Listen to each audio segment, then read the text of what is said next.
Hello everybody and welcome back to another exciting edition of Boyographic, the show in which I, Matt, the Game Boy, will talk you through the highs and lows of the Game Boy library, one card at a time. This week we'll be looking at yet another Japanese exclusive. It's Hiden Inyou, Kikouhou Kada. So I'm not ashamed to say that sometimes on Boyographic, I'm just plain wrong.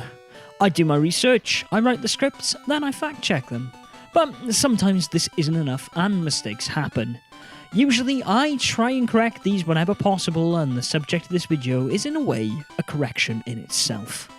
You see, dear viewer, way back when, in a time where every single word I wrote had a matching image, and I was just dipping my toe into the Japanese Game Boy library, I may have indicated in my review of Quarth that a game called Hiden Inyou Kikouhou Kada wasn't a great game. Even if you'd called me a crazy person at the time, which some did, I think a few of you out there viewers, if you were to try this game with no prior knowledge, would play the first of the game's 50 levels and just shrug like I did. You'd find yourself wondering why so many consider this puzzle game to be a hidden gem on an increasingly well-mined system of classics.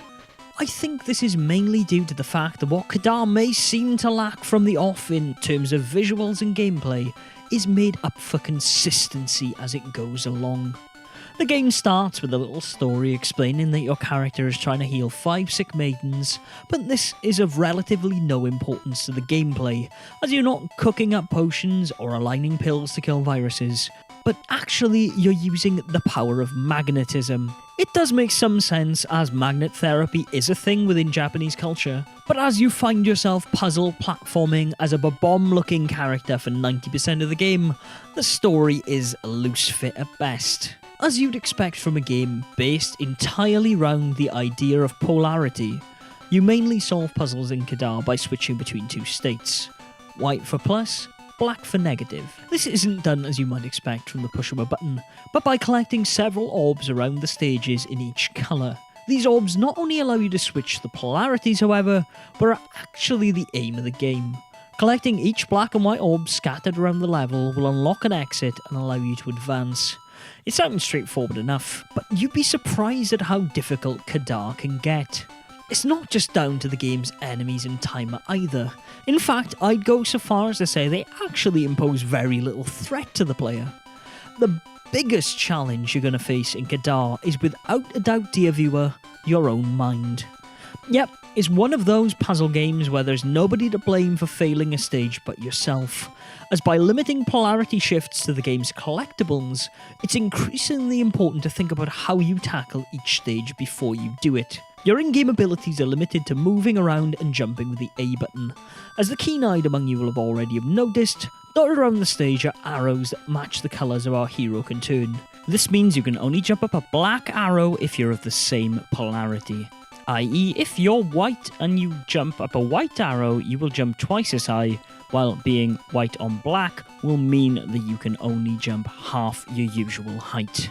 Of course, this means that if you accidentally collect the wrong colour orb at the wrong time, you're unable to beat the level. Fortunately, the game's developers out back were clever enough to include the mechanics necessary for this kind of game to remain enjoyable. By pausing the game with the start button, you can look around the map and plan ahead the route you're going to take, while pressing the B button at any time will simply reset the stage, allowing you to restart instantly.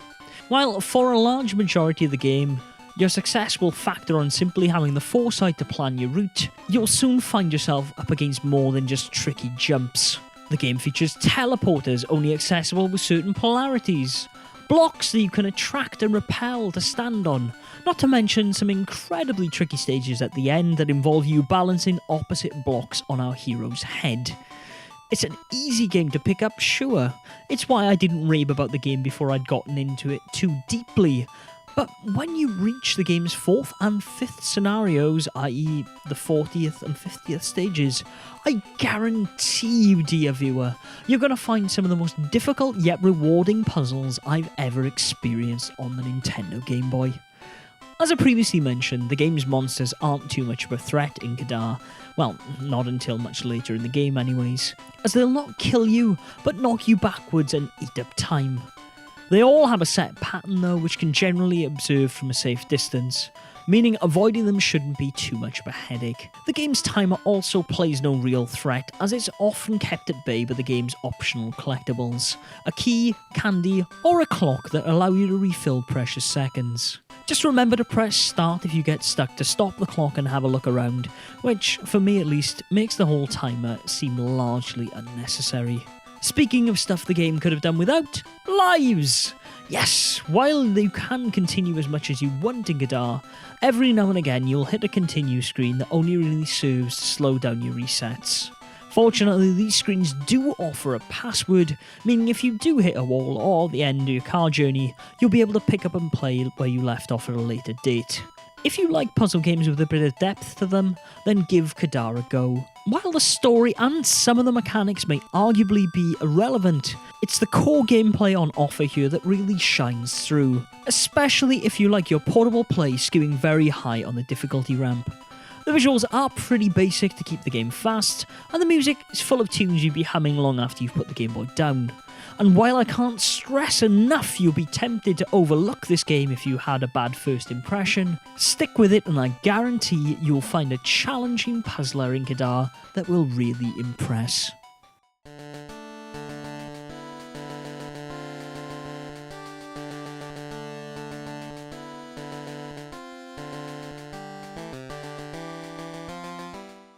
And that brings us to the end of another Boyographic, ladies and gentlemen. I hope you enjoyed.